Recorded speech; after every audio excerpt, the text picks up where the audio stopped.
You know what? I did offer to give Eric. Did you the ask him results. if he did? Yes. That was my first question to him. And what did he say? He said no. He never offered to give Eric the results. That Eric was holding him up with he wouldn't sign the release unless he got the results. So the doctor kind of gave him some sort of vague, well, let's sign it and then, we'll see what we can do. I talked to the doctor. I said, if Eric calls you looking for the results, you can tell him that I personally said absolutely not. And then I got those voicemails this morning, and then this whole thing blew up. Someone's lying. Jan just seems very honest. He's not. I don't know. Hold on a second. Why is Jan so honest? What is it that you know about Jan? I'm not saying he isn't. I'm going on like there's some quality about him that seems a very honest person. My understanding is that when they were doing the whole thing with the passports, Jan was the one that was getting so upset about I'm just saying that. I mean, maybe Jan doesn't know the full story, but I believe Jan. If he says he witnessed the doctor saying, "Do you want the results?" I believe he's telling the truth. But you haven't spoken to the doctor yet. I have not. I'd like to hear the doctor. Is he calling in? He is. I think he's on the line right now. Is this Dr. Randy? Yes, hello. Hey, doctor, how you doing? Hey, so Doctor, how are you? Good, Dr. Randy. So I'm going to ask you this really quick. So thank you very much. First of all, even though I know we paid you, we probably couldn't pay you enough to do what you're doing. We actually didn't pay him. He's doing this as a fan. Oh, that's great. Well, thank you, Doctor. So Dr. Randy understands the show. If he's a fan, then he really understands the show. So, Dr. Randy, without giving too much away, you went to see Eric and you administered the test. And when you were done, you asked him to sign a release that we all signed. And the release is because as a doctor, you have to be given a release that says you're allowed to give the results to an outside party, correct? Correct. Okay. So how did everything go down? So when you were done with the test, did you say, Eric, could you please sign this? And then what happened? No. The way it went down is that Eric came in the office, and I had him sign the release before I administered the test. Okay. And was there an issue with him signing it right up front? He was reluctant to sign the test up front based upon his concerns of what his score would be. So what I did at that point is I turned the test over, and on the back of the test, to have the range of scores where it's broken down into average, low average, high average, et cetera. And I talked about a range with Eric as where do you expect to fall on this scale?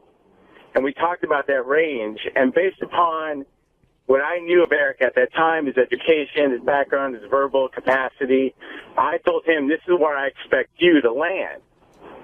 But it doesn't mean that's where he landed. I don't want to know. I'm just saying you had an expectation before he took the test.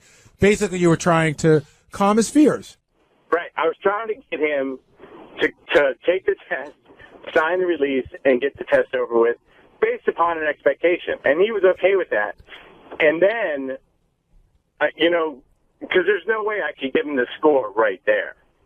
I'd have to take the test home and score it, which takes a couple hours. Right. So he knew he wasn't getting the score right then. That was never in the conversation. I did tell him I would call him back the next day and tell him where his range was. And did you do that? I gave him a range. I said, and I didn't say an exact range. I just said, based upon our conversation, you should be okay with your results. See, that's already too much information. I agree. I got him to sign the release. No, I got you. I'm not giving you a hard time, but I wish you hadn't even done that because because that wasn't the deal for him, and he's just a monstrous. Well, but do you agree now that Eric he did listen? Did he use the word range or score? It sounds like Jan was Jan. Do you know who Jan is, Dr. Randy? Jan was in the office. So Jan heard you say to him, "You'll call back with the range." Yeah. Okay. Well, it sounds like you did do that. So then, what the hell is Eric complaining about? No. But what I'm saying is, Jan wasn't lying. Because Eric now has a range, but I'm sure he wants a specific score, and maybe he's inferring from what the doctor said that the doctor would have told him what the score was going to be. Look, I can't fault Jan for going off of what the doctor said. You're right, Benji. He did tell the truth, but it should have never. This conversation should have never happened right from the beginning. Eric should have walked in, signed the release, taken the test, and he knows that. And I don't.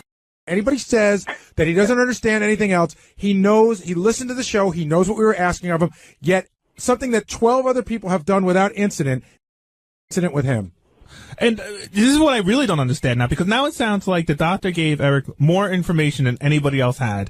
And so then what is Eric so angry about today? Like you heard those voicemails he left and on the phone today? Like, where's the anger coming from? It sounds like he got what he wanted.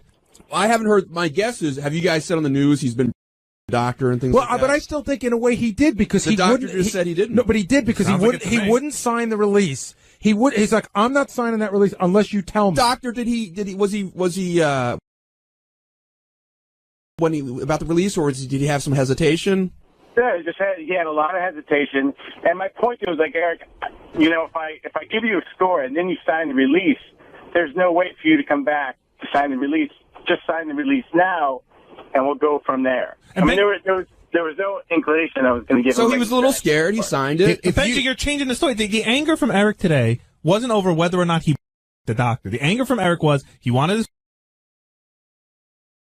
and he was angry about that. That's where all his anger was coming from. And I still think he lied because he said, I never said, the doctor said he would give me the score. I never pressed him on it. But he did press him on it. It was the only way the doctor could get him signed the release was to give him something. Doctor, if you didn't point out... No, the doctor made the offer after he made the release. Hold on, Bench. Doctor, if you didn't point out the range to him as you did, do you think he would have signed the release and taken the test? I think eventually he probably would have, yes. But it was just a way of facilitating the process of getting it going. And based on what the doctor is saying, he already signed the release, and then Dr. Randy offered, hey, I'll call you up after I score this and give you the range without any of Eric pressing. Is that basically correct? That was how we got him to sign the release. Okay. That's right. Okay. Well, then in other words, he was negotiating. Okay, so is a big word. Negotiating, pestering, whatever you want to call it. Regardless, the crux of the argument is Eric is angry because he wants to score today. And I don't know why he expects it today. I don't know what any of us has ever said to him that would make him think he'd be getting his score today, or why he thinks he could be this angry about it. If I had it my way, I would take the score, you have it somewhere, I'd put it in an envelope, I'd FedEx it to him, and I'd But wait a second, you're saying he's angry, but that is what the doctor Doctor never said he gave him a score. Well, the range, never heard. he probably misunderstood. And it sounded like the doctor gave him the range. So what is he angry about? Well, I don't know. Jason's right, because he doesn't have a score. That's what he's angry about. And he's cursing at me, and he's cursing at Gary and Howard, and my guess is the doctor, too. I don't know that that's what he was. I thought he was angry that what you guys were calling him. Ben, there's a lot you don't know. You didn't hear my voicemails. You didn't hear him screaming, and you didn't hear him on the air this morning screaming. Did. Wait, if I could interject. When I talked to him yesterday, I mean, you know, he was frustrated he didn't get a score. I tried again, calming his fears. You know, it's like, I wouldn't be upset with your obtained result. That's all I told. And maybe that is a bit too much. But yesterday when we hung up, he was okay. But he wasn't okay because after he hung up with you, he left Jason these two extraordinarily angry voicemails. And again, I'm telling you, how many people? Hold on, Doctor. There were 8 people in the first test. There's 7 or 8 people in this test. Nobody's an issue. No one. Except for this guy. Right. Well, I mean, I could give him a lot of other tests to give us a clear picture of really what's going on. But, you know, there's more to it than just an IQ score. All right, so let's leave it at that. So Dr. Randy has told us, and I'm saying I retract my statement that Eric doctor, but I will say that Eric was a pain in the neck. He knows how it works, and the fact that we didn't spell it out for him note for note is because he listens to the show all day long. And is still threatening us, by the way. What do you mean threatening? He threatened to shove stuff up if I didn't give him a score. Oh, really? I shouldn't have done that. I'm on Eric's side on that one. Well, Dr. Randy, I didn't thanks. ask you to pick a side. Thanks for calling in and clarifying. Yeah, have a good day. All right, you too. All right, Dr. Randy, giving us a bit of clarity on the issue. And, well, I don't know if we're going to hear from Eric on Monday because Howard said it's going to be an Eric the Midget free day. I like that. But he said he'll try to. Well, that's the question. Tony, you're on the wrap-up show. There is absolutely no way that Howard does an Eric free day, not with all his pending, and he's going to be thinking about it. He couldn't even do a really Eric free day the rest of today. He went and picked Jan up and talked about him for half an hour. There's absolutely no way he does it. Yeah, I don't even think he makes it past 9 o'clock. I think he picked up Jan because he felt he could have a more coherent conversation with Jan than anybody else. Jan at least will talk to you and not yell at you. You know what's interesting? So do you think, Jan has a very similar rhythm as Eric. I noticed that. Yeah. Similar rhythm. They use a lot of the same words, and I guess they're a match made in... Yeah. It sounds like they've been living together for 20 years. Like, they're high school friends. They're living in that house. I mean, Eric's in his mid-30s at this point. You know, the guy must be around Eric every day for 20 years. And he had Eric's back. I think what's going to wind up happening is Johnny Prado's going to call. Prado's going to call first thing in the morning. He's going to get him thinking about it, talking about it, and then Eric's going to call all fired up, and he's going to pick him up. There's no way he goes all day without talking. Well, Tony, Eric is definitely going to be on the line. The question is, will Howard pick him up? And I don't know. Gary Howard seemed today about it. Yeah, but he might let the weekend go by, and he might soften up a little bit. All right. Thank you, Tony. Ryan in Columbus, you're on the wrap-up show. Yeah, Gary, I was wondering, why do you think Howard always gives Eric another chance? For instance, today he was, I'm done with you, I don't ever want to talk to you again. And by the end of the conversation, he's like, all right, well, we'll see how it goes after the results. Because Eric is entertaining to a large portion of the audience, and so we can't, completely get rid of him. And I also think that's always the most important thing for the show, but Eric is really inspirational to Howard, I think. What? I think that his resilient spirit is very inspirational to Howard. I'm not being sarcastic at all. I never got that out of Howard has said before on the air that he, really admires how full of life Eric is, and that he's sitting in that chair and he has all these feuds going on and angry, and he's doing webcam shows. Passion. See, what I love about Eric is, if Riley gets on there and he starts, oh, you guys aren't giving me enough money, no one really cares. They laugh it off. The show goes on. No one ever brings it up. Eric gets on there, and he starts, and it riles everybody up, which makes for great radio. Of course. That's why we love Eric on the show. Jeff riles people up, too, by the way. Yeah, a few people rile. You should listen to Will on the phone with him. Deal, or maybe a recurring character. What do you have in mind? Well, I think we were thinking possibly we have one. We're in the area of a hoarder. Someone who kind of never leaves the house, and has gotten so many a collection of so much stuff they can barely get out of the house. We thought maybe there was something in there. So there's been some discussion about an Eric part based on what you heard here on the radio, and somebody collects Eric in this. That's possible. We. So Eric would play a hoarder. That is certainly one thing we discussed. Eric, are you open to playing a hoarder? That I would not mind doing. What if you're a hoarder who also has to kiss a guy? No. You would never do that. Okay, we'll scratch that off. No.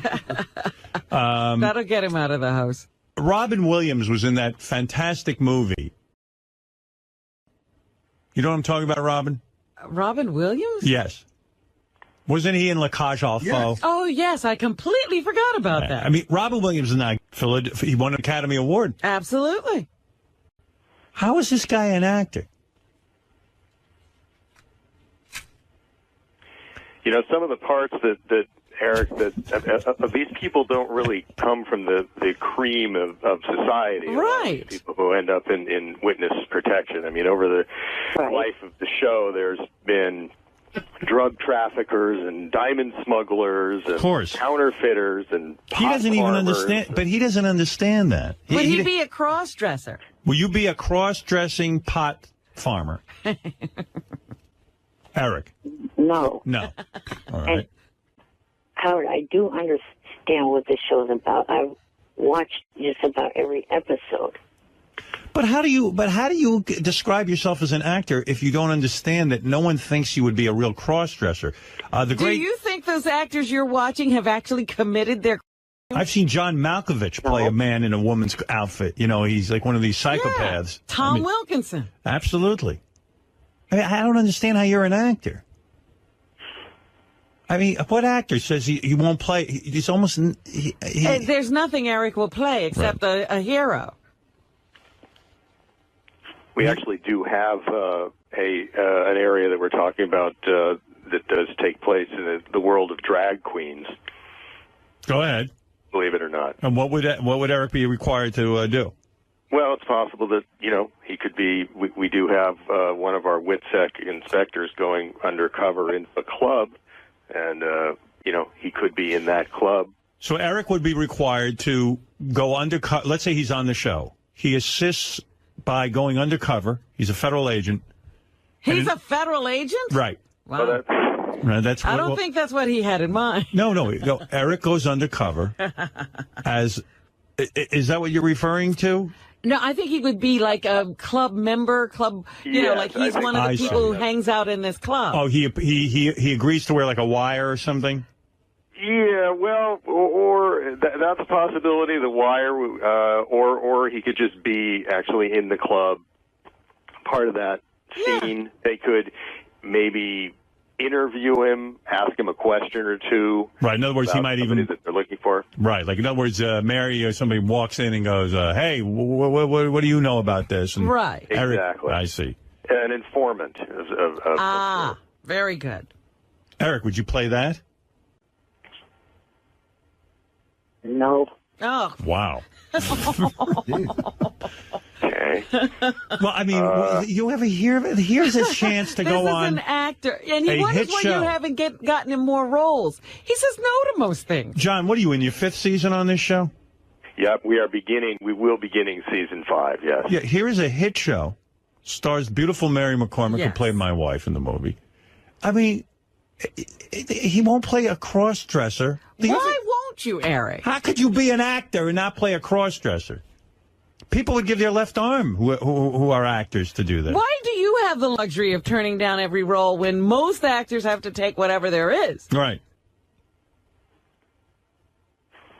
Just don't feel like playing someone like that. Mm-hmm. Then you're not an actor. Do you understand that? You can't pick and choose. I feel that as an actor, if you take a role that you don't like, you're not going to perform well. And if you take a role you do like, you're going to give it all you got and do a good performance. Would you play a white supremacist? I don't know how that would work. I mean, a little person in a wheelchair before. That's what makes you unique. Right. What a great, Nobody what a suspects plot line. What, you think little people don't people? Hey, Eric, can I ask you a question? Considering all the things you said no to, what was it about the role that allowed your head to explode that you liked? Well, that was kind of hit on me after I accepted it. I couldn't really back out. Oh. So you would have turned that down? They came up with that after I had said yes. Right, but I'm saying if you would have known in advance that your head was going to explode, would you have turned it down? I don't know if I would or not. How about, would you play a guy who lives in a cuckoo clock? I'm serious. I don't see how that could even fit into that show. Right. Well, Con John, man? would you play a con man? Someone who rips people off? Yeah, I would go for that. No. John, do you see him with many lines or just like one or two? I don't think he can handle more than two. Yeah, I think we were in the neighborhood of 2 lines. I handled more than 2 in the show Fringe. Ideally, how many lines, Eric, would you feel comfortable with? Yeah, weren't you complaining that you had too many lines? And Yeah, too much, we don't want to overwork you. Yeah. Well, to me, that was pretty much because that was my second acting gig. I didn't have much experience doing that, and I didn't know if I could handle a whole long bit of dialogue. All right. So you're ready to do this. Do you really think I should help you with this, Eric? The way you talk about me and the way you boycott the show, do you think I should help you with this? Tell me why I should. Well, it would be nice. It would help your karma go in reverse. It would help my karma. My karma's shot. Well, it may help to turn it around. Would you ever go undercover on the show as a Thanksgiving turkey? Would you do that? No. No. All right.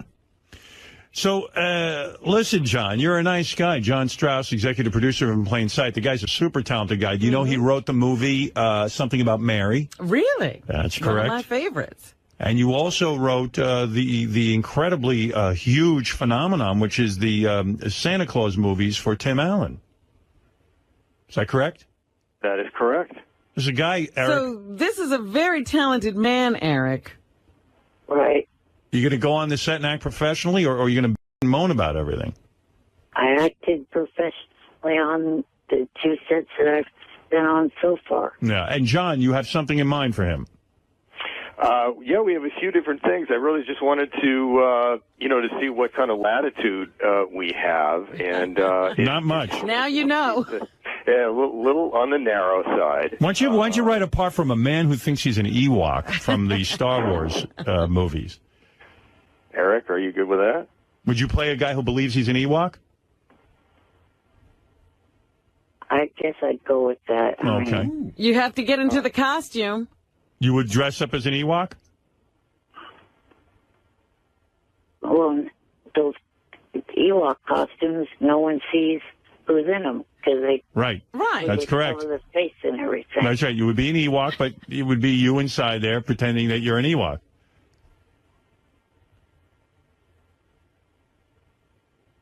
All right. I'd have to think about that. All right. All right. So in review, Hoarder, we're okay with. You're okay with Hoarder? Yes. All right. Con man. Con man, where did we leave it on the cross-dressing bar? No. Oh. Mm-hmm. No. You understand that doesn't make you a cross-dresser if you play one. I know that. Okay. But why won't you do it? Just something I don't feel like ever doing in my life for any reason. Oh. And we thought it was unusual, but that was a possibility. Right, Eric? Yeah. Oh, okay. Okay. John, it was a painful discussion, and yet we did learn a few things. Good luck. Moved a little ways down the field here. John, I don't know why I must be out of my mind, but I'm going to sanction this. Eric has threatened me. He has told me he won't do the show anymore. He's boycotted us, He's boycotted the show. He sends me lists and lists of demands. There's no reason on earth why I should do this for him, but I'm going to yet once again because I'm a nice guy. Well, I've enjoyed listening to Eric on the show, and I did hear the list, and we thought if we could do our part to... and who knows, John, maybe Eric will even thank you for the opportunity. I think he thanks other people. He just doesn't thank us. Maybe he'll even thank me, but I'm not holding my breath. You know what I'm saying? I understand. Eric, is it, we do shoot the show in Albuquerque. Oh, good luck. Mexico. Good luck getting him there. Go. I can't go. I need my oxygen. I need a 5-star accommodation. I need. Are you going to be I've never said anything about needing 5-star accommodation. Okay. Perhaps that was an But exaggeration. you're going to have a lot of demands. Can you get to Albuquerque? Yeah, I mean, it will be a little difficult, but it could be worked out. Howard, I think in the last one, did they have to rent you a van? Yeah. They had to get an SUV and a driver to drive from here to Vancouver and back. Oh my God. Hey, John, you're a top television guy. They don't explain to Eric that they don't care. They hire an actor and the actor has to show up. That's pretty much the way it works. I mean, we generally actually we will fly if we cast somebody from LA. We will the show will fly them to Albuquerque. So I imagine we can make some kind of arrangements. Right. If there needs to be a van. You got to write him in as you got to let me in on the writing of this thing. I want him to be a guy who lives in a small town in the West. He gets elected sheriff, but he rides around on a Shetland pony. Would you play that, Eric? With a big cowboy hat? You'd play that, right? That sounds ridiculous. Oh. No, it's what's ridiculous about it? Any way to work that in, John, where he's on a Shetland pony and he has a 10-gallon hat on? We have plenty of horses in New Mexico. Right. So yeah. we could make it work. So homeless person was one other, that was another area. Would you play a homeless person, Eric? It'd be the second time I've done that, so sure. Sure. Okay. I think you're getting typecast. Right. By the way, the show is called In Plain Sight. It stars Mary McCormick. John Strauss is the executive producer. I've got Eric on the phone with the executive producer of a TV show. Most actors would give But you don't do that much for him. I don't do anything for him. Will you admit that I'm a great guy? Repeat after me, Eric. Howard Stern is a great guy, and I love him for the opportunities he gets me. Howard Stern is a great guy, and I love him for the opportunities that he gets me. Thank you. Wow. Oh, thank you. Even if I put the words in your mouth. Finally. And So it's 2-1. I love Eric the actor. 2-2. Hein? I want to hear him back. 3-2. There you go. The tribe Can't is say spoken. Eric the actor? What's that? You can't say Eric the actor? I could say Eric. That's right, for that's sure. cool. But, and Why don't I... you tell Eric I hope he has a good con? I want him back just so he can say he's not coming back anymore again and go through this whole thing again. All right, I hear Teddy building up the yes, which means we have to end this wrap-up show. Gary, anything you'd like to plug? I vow to be nicer to Eric in the future. Oh, That's what I plug. very No, kind. I'm trying to try. I'm going to try. It's hard. Don't get me wrong. It's hard. Very kind of you. Benji? Eric, it was so great to hear your voice today. I hope you do really come back. Twitter, Bronk, BRONK, Bronk. Here's a guy who drives me crazy. Oh, now he's not there. I just saw him there. Jeff the drunk. I was going to yell at him. What's he up to, and why were you going to yell? I was driving in my car, listening to Howard 100 News, just at the beginning of our vacation. And Jeff the drunk was on there crying like a little about how Eric the midget participated in the IQ test, and we paid him some money, and how he doesn't get any money, and he was in the IQ test, and why don't we ever pay? And I mean, crying. It reminded me of a 3-year-old. Do we have that report, Gary? You got to hear it. It's on GP2 and Green. Thank you. It is the greatest thing ever. You got to hear this guy's a... Listen to this guy. Here, GP2, what'd he say? In Green? Okay. Here you go. Listen to this report. It's the greatest report ever. God bless Shuli and Jeff the drunk. Listen to this thing. Oh, product placement. Jeffrey, Yeah, what? I want to talk to you. What's with the attitude? Yeah, what? What do you want? Someone is not a happy camper, and that someone is Jeff the Drunk Kuro. His IQ score was bested by his mortal enemy, Eric the Midget. And apparently, that's just the tip of the Kuro iceberg. Yeah, I'm not happy about it. Howard 100 News. What a man-child. That's him. Dude, you are the ultimate douchebag. I mean, that's just shameful. You don't see any difference between you and Eric. I don't mean... You guys don't see that? I don't mean the difference between him and Eric. I mean, everything he's complaining that isn't done for him is exactly what we do for him. We don't give you money? Did I hear you say that? Yeah. How much money do you... I'm gonna. You know what? I ought to stick you in the head. How much money do you think we've given you since we've known you? Do you have any idea? And I'm not talking about all the gigs we get you, the comedy gigs and going out. We're just giving him money. The number you're talking about is only since Sirius. I don't know how much we've given him since we've known him. Right. Okay, since Sirius, how much money have we given you? Do you know? I don't have a calculator. Well, I'll tell you, I calculated. But he said we don't give him any money. $3,450. How much money have we given Eric since Sirius started? Do you know that answer? No. $1,533. Us off for more than double him. And you're on there crying like a little bitch how you don't get anything. I don't see if Eric gets something, how it has anything to do with you. But by the same token, Eric is smarter. Right. And he will ask for it.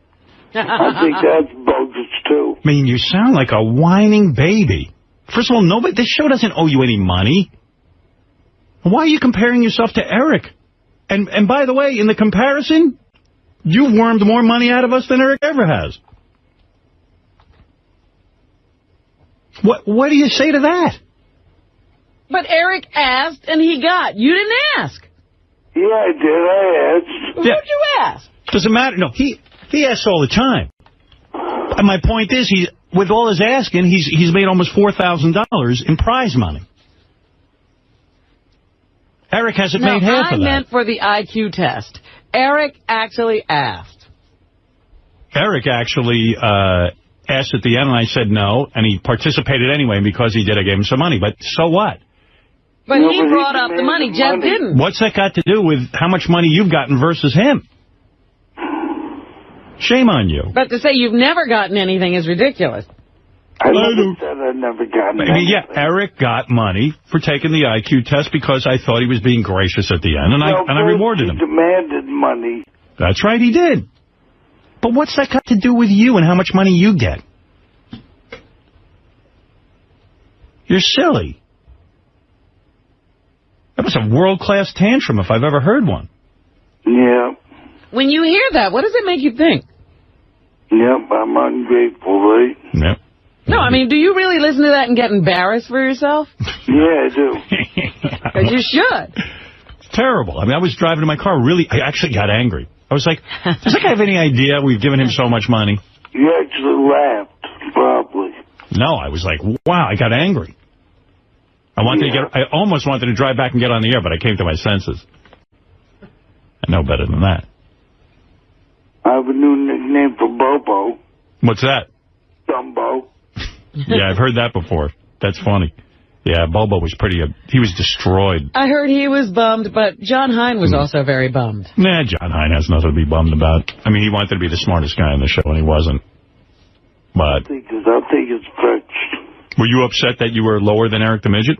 I don't believe it, Howard. I can't believe that. Yeah, but we didn't lie. I cannot believe.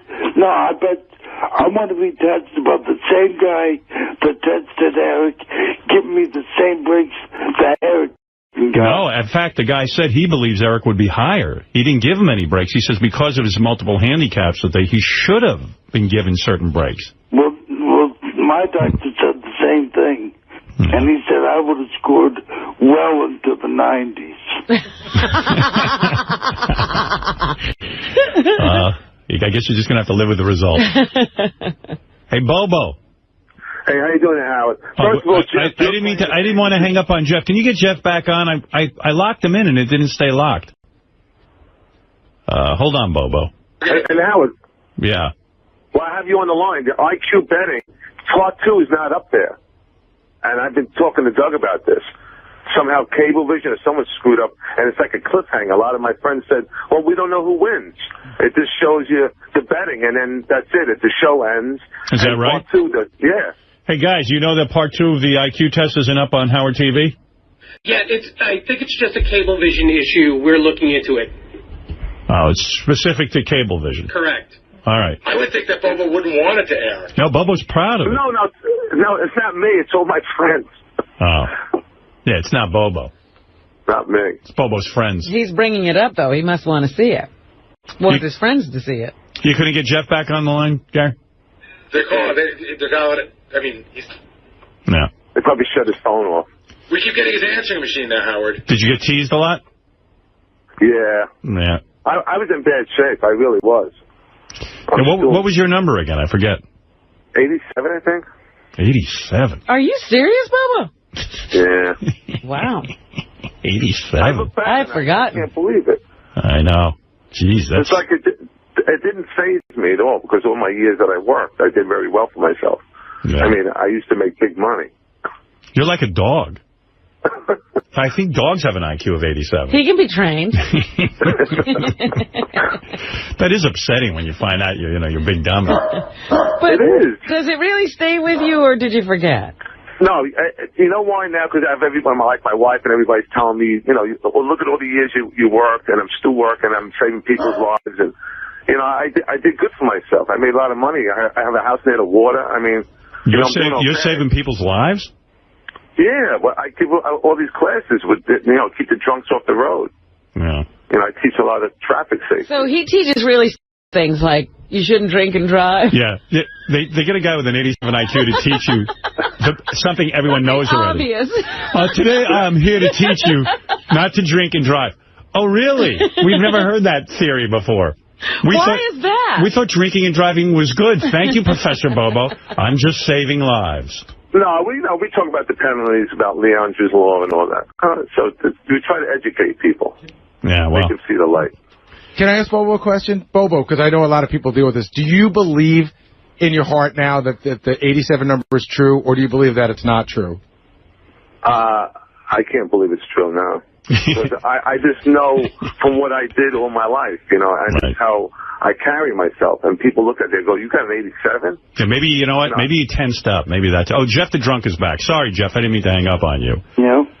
Bobo, you wanted to address Jeff. Go ahead. Yeah, I mean, Jeff, for you to knock me, I mean, what's your claim to fame? Being drunk all your life? I mean, what did you do for society? But he did beat you on the IQ test, Bobo. Yeah, I mean, I'm 37 years. I got a pension coming in. I made like almost under $100 grand.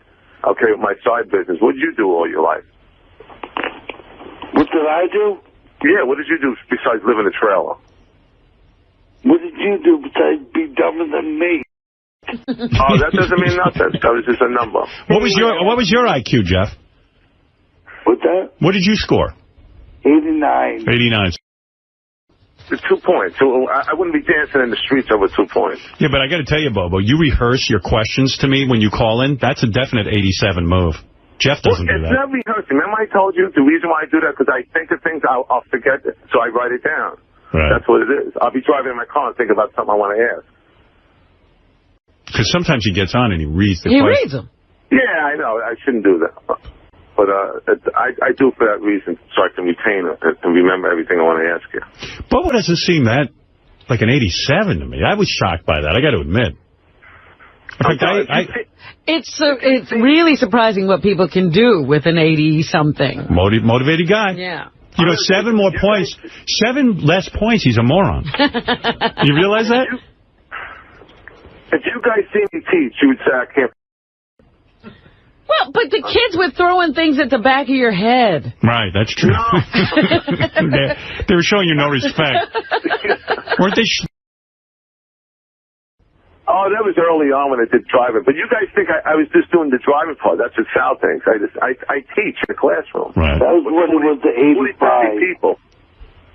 What did you teach? The driving test? Yeah, I teach driver safety. Driver ed. You teach people how to drive. You were my... Driving safety. Yeah, we go with basic law, everything. Yeah. 10% off your insurance. The points come off your life. I do all that. And you're good with simple math. I mean, 8 times 7, what is it? 7 times 8, 56. I'm faster than anybody. Yeah, that's what I mean. That's good. 9 times 9, 81. My mother drilled that in when I was a kid. Oh. Up to 9 times tables, before you even say it, I have the answer. 4 times 5. 20. Look at this guy. It's on fire. They drilled it into him like hair plugs. Yeah, it's just certain stupid stuff I retain, you know? 13 plus 38. Quick. Oh, no. Oh. It's just a 9 times table. They didn't drill that into it. All right, boys. Thank you. And, Jeff, you got plenty of money from the show. Don't feel slighted. Yeah, don't be a schnurrer. Apologize as a... What is it, Jeff? My furnace. I won both my bets. All right, shut up. Ed, I told you John's not that smart. Oh, he's smarter than you. Well, yeah, but he can retain a lot of information. I just can't retain a lot of information. Oh, 121 is a nice score. It's nice, but it's not. It's not what John thinks he is. 120 plus puts you in a different category. Yeah. One that you're not in. Let's get our final results. Yes, Jeff the Drunk. I'm going to jump off the... Eric the actor. The midget. We promised him we're not doing that. Stop it. Actor. I hung up on him, Eric the actor. Thank you. Yeah. All right, here we go. All right. The guy's completely irate. Eric, I liked how you came through on this one. Bobo's livid. What's going on over there? I'm in bad shape. Yeah. Bobo, so what? I'm so bummed. Now you're retired. Who cares? Hey, I think people at your level enjoy life a lot more, Bobo. That's right. You don't have to worry about that. I look at him now and I see an overachiever. Yeah, exactly. I see a guy who really made something out of his life. You didn't see those. Well, that I did, but on this part, you have a brain the size of a pea, and you really. You should feel very proud. You have a family. You have a life. I mean, come on. You had a job. Well, doctors say this is a small spectrum, right? A small area. You're intelligent in other ways. Aren't you the guy who has a big shrine to me in his basement? That's right. Exactly. How many guys can put that together? All right. All right. Well, can we bring Scott in here? That's a good idea. I want to rub my balls on his head when I beat him. Well, you feel confident that you beat him? Well, I mean, geez. Well, you might not be tied. No, that's true. Okay, you could be tied. And I'm calling Eric the actor from now on. And I'm calling Bobo the mental midget. That's what do you think of that? No. You finally got a nickname, Bobo. Yeah. No, you're fine. Don't worry about it. You beat a lot of people. You beat Wendy. Oh, gee, thanks. I'm in that company. I feel good. All right, here we go. Howard? Yes. Would the loser be willing to get teabagged? Are they that confident? No one wants to get teabagged. Come on, let's have some fun. Stop it, yeah. All right, Will, let's go. Will Murray, it all comes down to you. Yes. The smartest guy out of this group, but are you the smartest out of everyone who's taken the IQ test so far? In other words, did you beat Scott DePace? And his 122. Well, there's your name. It says Will Murray. I just haven't looked at the score yet. I'm going to take a peek. Let's see. Take a little peek. Wow. What did you learn by that peek? Now, let me ask Dr. Sitt a question, who administered these tests that were graciously sponsored by the company Loaded Questions. What a fun game. Easy rules, fun questions, no trivia. Get it for less than $25 at Target, Barnes & Noble, and loadedquestions.com. Dr. Sitt. Yes. Anything over 122 would be considered very intelligent, right? Anything over 120 is considered superior, which you can say is very intelligent. Yeah. Right. And then once you break 129, you enter into the higher extreme, very superior range. Ooh. By the way, I'm looking at two very intelligent guys. They're in the Right, they don't act so intelligent. One's like 5-year-olds. One's a little smarter than the other. Does any of this test their maturity level? They're punching each other right now. All right. Scott DePace, you have a 122, which is impressive. You've been reigning over the staff as the smartest person. Does anybody think that Will tested, let's say, into the next category, let's say 130s? Never. No. No way? I think he's in the mid. I bet he's a 125 is what I'm banking on. I say 128. If he gets into the 130s, is he a genius?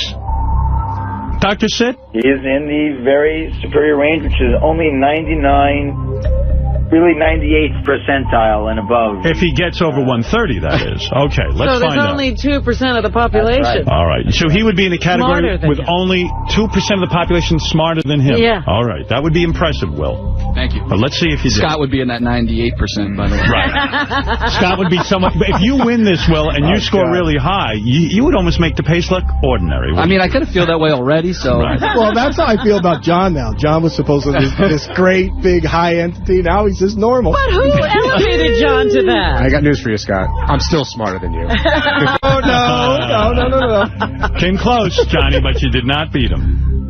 All right, Will, time to find out. What are we going to do here? Here we go. Will Murray. Drag this out a little more? My associate producer overcame many hardships in his life, was sick at a young age, almost lost his life. Hold it, I got to ask a question. Until I called him and saved his life. Yes. How is Gary going to boss Will around? I'll tell you what.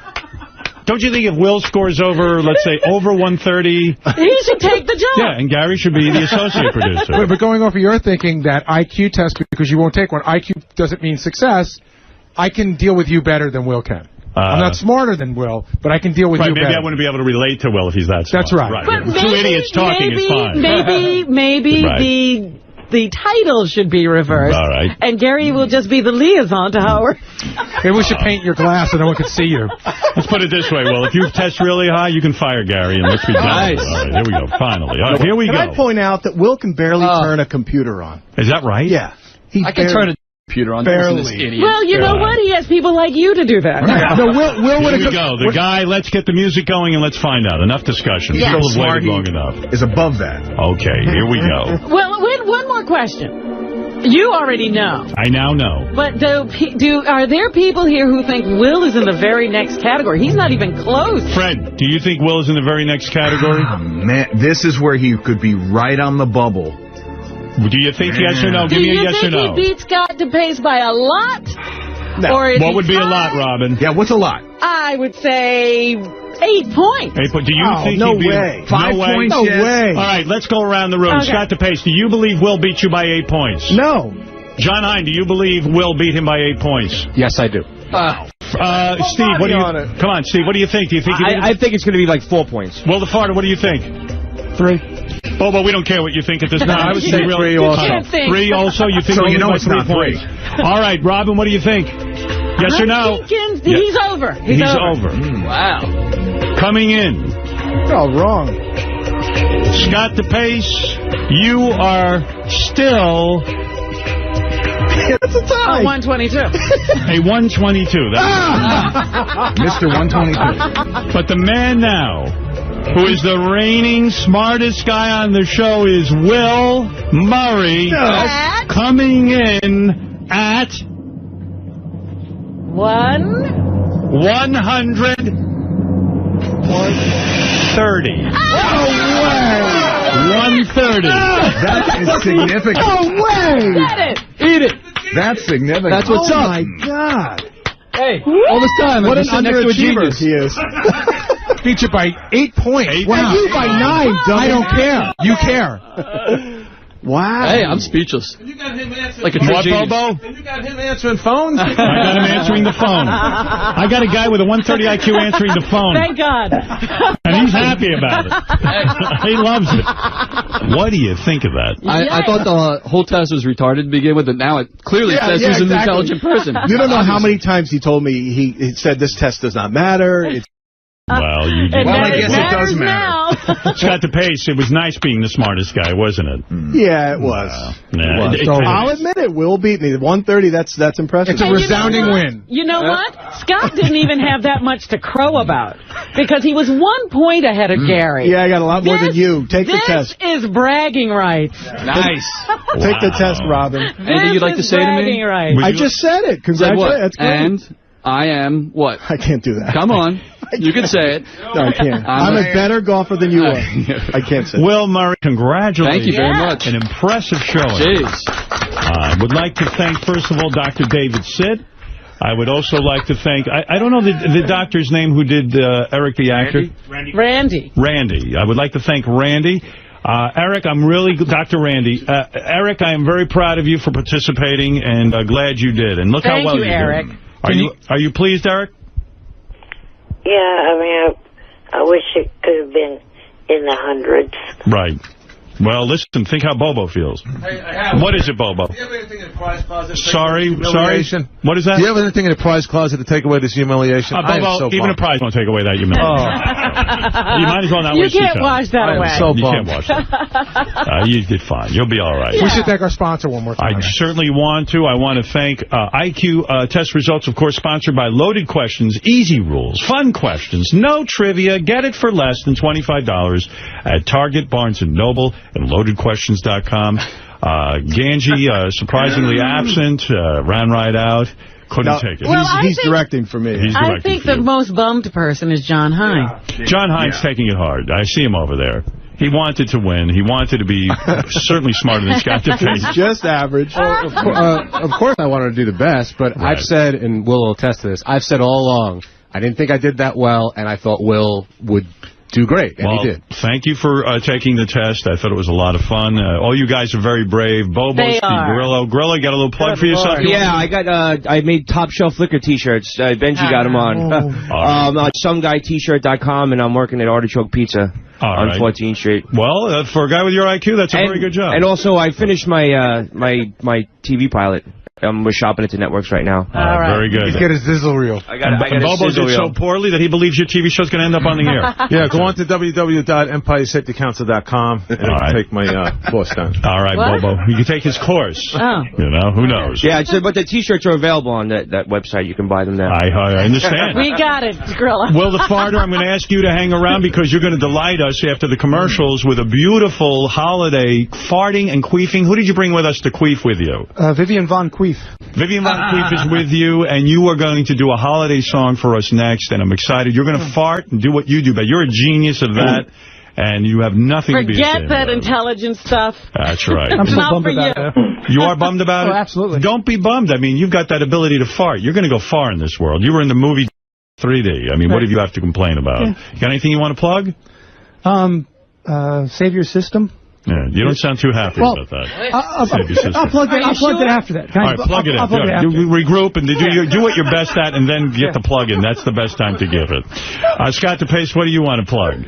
Nothing. My hair. Plug his head. Plug his head? Oh, you mean hair plug? Oh, all right. Well, fair enough. Will, you're so smart. What are you thinking about right now? What intelligent thing are you thinking about? My mind's blank. Is it? Like a true 130. No, I don't know, man. I don't know how realistic this Only is. 2% of the world is smarter than I don't you. believe that. I honestly believe.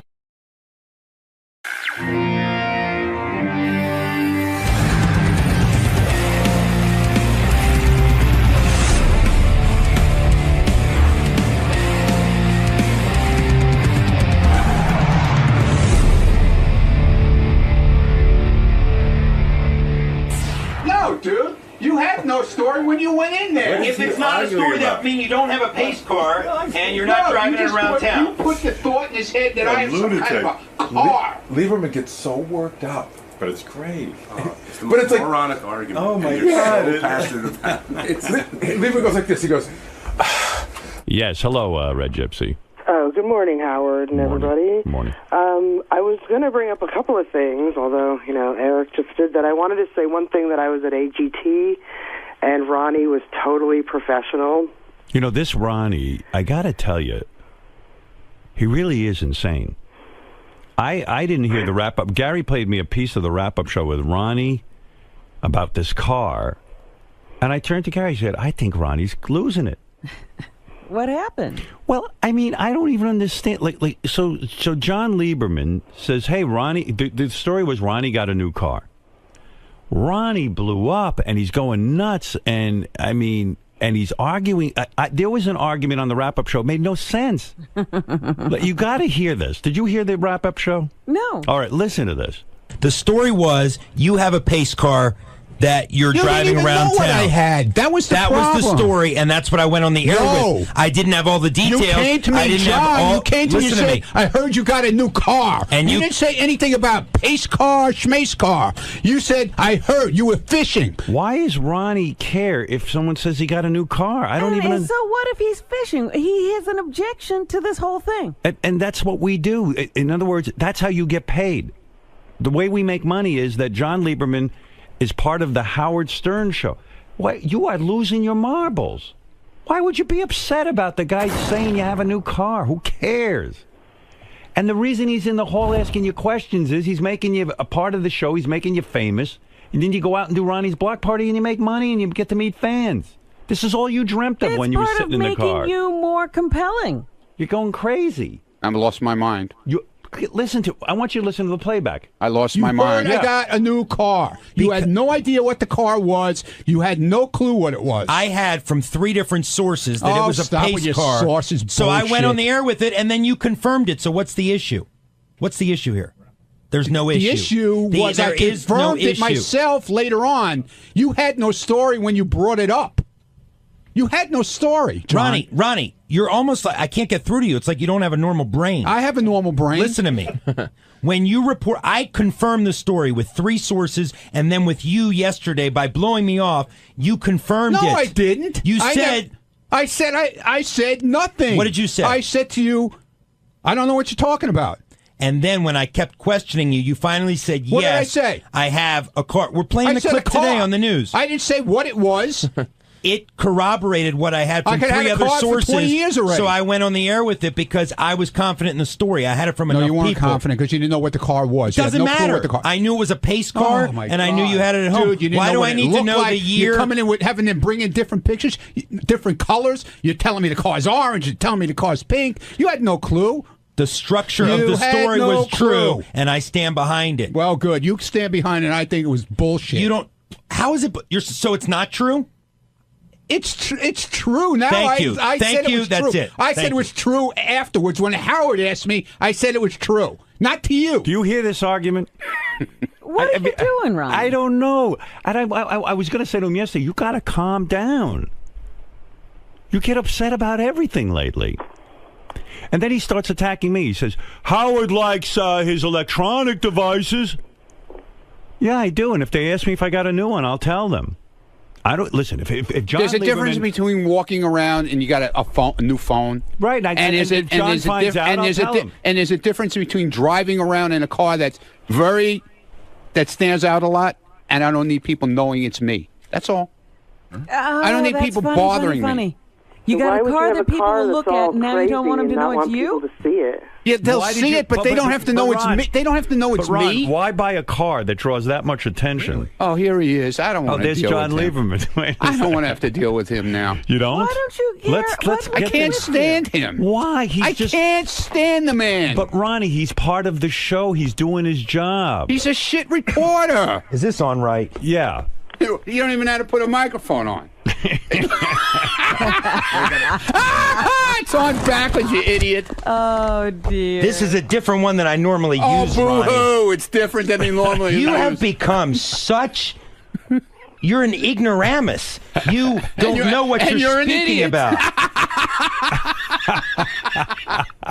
You came up to me in the hall about 5 minutes ago. You say, I know who your sauce is. I know who your sauce is. It's a source. Yeah. I said source. You didn't ask say Richie sauce. Wilson. Oh, ask Richie Wilson. What is the story with Wait. this car? Play what I did to him yesterday, how I made him blow up. What do you Play mean? that. What is that? This is it, no? When I said he was a shit reporter, how he went ballistic. Well, here, I mean, I'm in the middle of the Ronnie argument. So That's what's what I'm the bringing issue? out. You're That's what confirming my story. No, dude. You had no story when you went in there. If it's not a story, that would mean you don't have a pace car and you're not driving it around town. You put the thought in his head that I have some kind of a car. I don't know. I don't know which part you're talking It's about. right towards the end. I think that's all I have. They give me clips. Oh, he went crazy. He went I did not go crazy. What I was saying to you, Ronnie, they were falling out of his head, dude. I was making... Listen, let me explain this to Ronnie. The reason we hired him... I don't care. ...is because... I don't care why you hired him. Yeah, but you're working I don't here. like him. Yeah, you don't have to like me. I don't you like don't you. have to like me, but you can politely say no comment. But you see, when your reaction is so out of bounds... That's all I have to say? Sure, you no can say comment no comment on any story you come to me with. You know what? I just don't I don't like you. So if it's about Ronnie's block party... Send Lisa. Promoting... Send Lisa to me. I love Fine, Lisa. I will send Lisa. Fine, no more block party stories. Okay. And you know what is out of bounds? I've never attacked you in terms of your security I job. was just fucking with you like everybody fucks with me. I have never personally attacked you. You and work then on the Stern Show. please You finish? work on the Stern Show. Take your fucking medicine like I do. Are you kidding me, Mr. Hypocrite? Take your medicine. I take it all the Ronnie time. doesn't know what hypocrite means. You explain it. No, I don't. All right, go ahead. Sorry. No, I'm stupid. Yeah. But I'm fucking stupid. You attacking my reporting is ridiculous, and I'll give you an example. Don't look there how are a number defensive you because are. You sound like me now. When I go up Go to ahead. Gary, and I ask him a question, he is forthright. I say, Gary, I Because heard... all the stories you do on Gary are... No, because Gary's running for park recreation there. Gary... Let me give you an example of a story I did yesterday that Gary didn't want reported. I say, Gary, I heard you were in a car accident. I had two really? sources. What happened? I had two sources telling me he was in an accident. And you know what Gary does? How come you killed the story? It was on the air yesterday on Howard 100 News. You don't listen? No, I hate the news. Oh, so you can criticize, I don't but like. you don't listen I don't to like what we the do? stories. I don't like your stories. Okay. I only Ronnie, listen to you Lisa's understand. stories and Shuley. They're the greatest. You know what? reporters. When we Shuley's even awesome, Scott man. DePace, Shuley is even the best Scott reporter, DePace, man. He's even funny when he does his stories. What about even Scott DePace? Yes. When I confronted him yesterday about some allegations that I've been I know hearing. what you're talking about. There was this TV camera was supposed to be covering him. He was having a meltdown about something, and he had the cameras turned off. He's instructed people not to shoot his picture. There are a lot of things. I got word about. Don't this, shoot and him when he's leaning back in his chair either. And I will take this up Don't with do that. Scott off the air. Hey, bring it up because, dude, there's no truth to that. Let's go. Alex. Well, here are what my sources say. My sources. Here he goes again. I have multiple sources. Oh, I know around you here, do, man. and I protect them. That's why I you get pay these him stories. Probably. Yeah, you I pay them. Pay him. Little informants. Little yeah, because I'm not spending my money on pace cars that you fucking run around chasing after. Howard, what'd you here's find what's out going today? on. You little fucking spies. But can I say something to Ronnie? If you don't want to be noticed in your car, don't buy a pace car with writing all It's over a collector's car, okay? Yeah, but if you don't Leave want me to be alone. noticed, why? I don't bother you with what you do. Why do you There are have a lot to of other bother me cars what you I can do? collect. Why does that bother you so no, much? I'm saying the logic there that you don't want to be There's on the guys news. with 50 cars in their garage that collect cars. No, I have one. I have no It's a crime. I know. But you I'm see, you don't want to sorry. ask John asking about your car because you don't want to be noticed. That's a car that you get noticed in. I'm sorry. I mean, you're going to be noticed in Dude, that if car. they don't see me and they don't know it's How are they me. not going to see you? There's glass in the fucking car. They can look in And see the glass you. is tinted, okay? Just like when you get in a car. It's not the glass, that tinted. Oh, They it can is. see through the No, front. is it legal? Oh, Jesus. Here we go. What is that, Scott? It's a convertible. Oh, Gary. Yeah, okay. Do I have to put the top down, Gary? Do I have to? But you will. Do I have to put the top down? You don't care if people see you in that. Oh, stop it now. You're Stop looking it. for attention. That's why you get a car like that. Oh, please. Okay, why have a convertible if you're not going to put the top down? Right. Yeah. Okay. Yeah. Here we go. I had to get rid of my. I had a convertible once. I put the top down. A guy jumped in the car with me, and I said, perhaps I shouldn't have a convertible. But I said to myself, it's silly to have a convertible if I can't put the fucking top down. So you got rid of it. Of course. Now he's saying he wants a car that gets attention, but he doesn't want the attention. Yeah, he didn't want attention. You better do a follow-up story on that. Oh, we already got it. He already said that he'll refuse to tweet out any photos of the car. Right. And he wants to know who my source is so that he I know can, who your source You is. is absolutely do it? not. I ain't telling. Who? I know Why who it are you is. not I know telling? who it is. Three. Name I them. know who they are. Name the I three. know exactly Name who them. they are. Name one of the three. I know one of them for sure. Who is it? I'm not telling you. Why? I'm not going to rat your rats out. I won't rat. What? Why won't you? I'm not going to rat your rats out. Who do you think You got rats all over the place. Yes, yeah, I know do. you do. Yes, I do. know you And do. they're watching you. Yeah, good. Let them watch me. Who gives a shit? Let them watch me. Nah, you give a shit. Look at you. I'm just looking at you. I'm I looking can't at believe you. I'm seeing a grown man upset over a pace car that got out on the air. I don't like you. I told you that. I told you that in the hallway. And I told you you do I not have to don't like me. you. You don't have to like me, but you can say no comment. No I've had comment. many other people not like me. No comment, and I don't like Isn't it you. okay to rat a rat out, though? No. And give your idea on who it might be? No. Why? Why are absolutely you not. protecting them? Why should I? You're protecting his source? Because I'm not like that. I don't rat people out like he fucking rats people out. I never rat people Yeah, out. okay. I never give up my sources on anything like this DePace thing. Let me tell you about this DePace thing. Go ahead. I have people running. Everybody knows about that. The whole hallway knows Yeah, about well, what he's went got down. a report on that. I What have do you people know about it? I'm not saying anything. It's All right, not so my. let It's John not my say it, business. What we have You know what, confirmed Ronnie? is this. You would make this show very successful. Yeah. Ronnie, you don't understand. We need information so Okay, that good. we can have a show. All right. Well, then let him do it. Let him be the rat Well, ass. here we go. Scott DePace, Shit reporter. according to multiple. According to multiple sources. Sorry, I heard the Stinks. shit reporter comment. Stinks. You're a terrific reporter. Don't listen to him. Stinks. Could I please get this Yeah, go story ahead. out before I really have to take action? Oh, ooh. Is that a threat or a promise? No, I'm talking to Howard. Go ahead. Excuse me. Be my Go guest. ahead.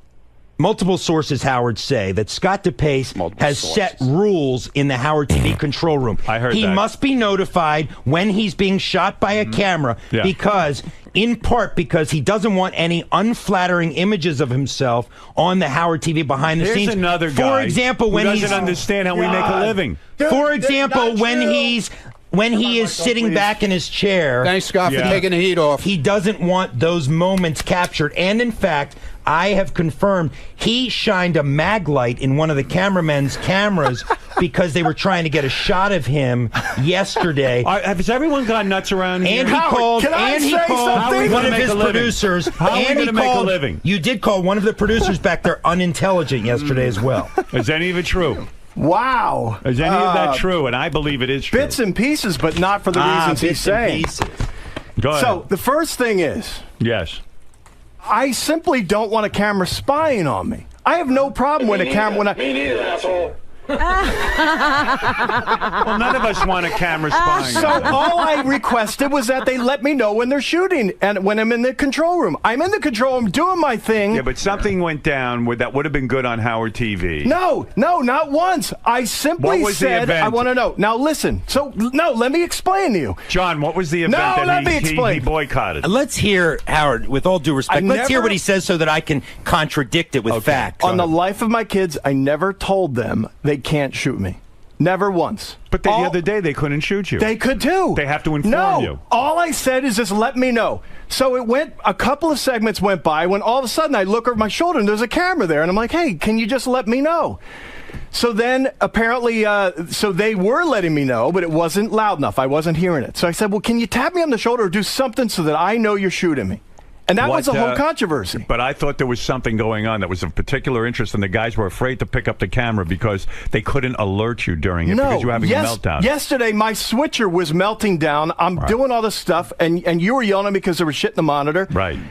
Rightfully. Was that the incident? No, there was another incident as well. During when tell Lee to get in here. When Kelsey, the woman with the large breasts, came in, and there was the jumping jacks incident back in Howard TV. Right. My sources tell me that Scott told them not to shoot it, and in fact yelled at Greg Carmel, the cameraman, for documenting the event when he was just doing his job. That's a lie. That's libel. I'd well, like then to let's take get that them person in to court. Then let's get them in Whoever here. That person is. I have that was a flat out lie. The only reason I did it was because there was a camera. Are there. you censoring what is being shot of yourself? Never once. No. You're not censoring. Can I ask a question? I got a question. Not that I'm aware of. Scott, if you get into an argument with somebody, somebody doesn't have time to tap you on the shoulder, but it's interesting. Will they get in trouble if they shoot? No, I'm talking about that is not what I'm talking about. I'm talking about when I'm doing my job and over my shoulder there happens to be a camera there, and not when I'm arguing with someone. That's of course fair game. Nobody shoot it yesterday when you were having this huge argument in the hallway, and Jason went out, and everybody was afraid to shoot it because they were told they can't shoot you. What is this? All right, listen to me. Listen to me. Yes, Doug, what do you want to say? Bring one of these people in here. Is this one of them? That's one of them. No. I'm actually going to defend Scott. Listen, let me say something. Never mind your defense. Here's what I'm going to say. Well, I'll tell you what I got to cut through the bullshit. He's not interested in that. Everyone, cut the bullshit. None of you are superstars. I am a superstar. You are not. The reason people know your name is because of me. Why do they know your name? Because we make everyone part of the show. You don't pick and choose what you can be part of. Get the cameras on and let's go, baby. Can I just tell you what happened? Jason saw this fight, part 2. Now, I don't know why John, the great reporter, is not reporting that he has this all on. He was in there with the microphone. They had part 1. It was all on camera. It was all on. He recorded it. So they picked it up in the hallway after the show, and I guess there just wasn't a camera around. Why don't I have the tape this morning? I don't know. In other words, if it were anybody else, you'd be Gary. You're not going to believe this. Jason and John Hine had a huge fight. Here's the audio. Good point.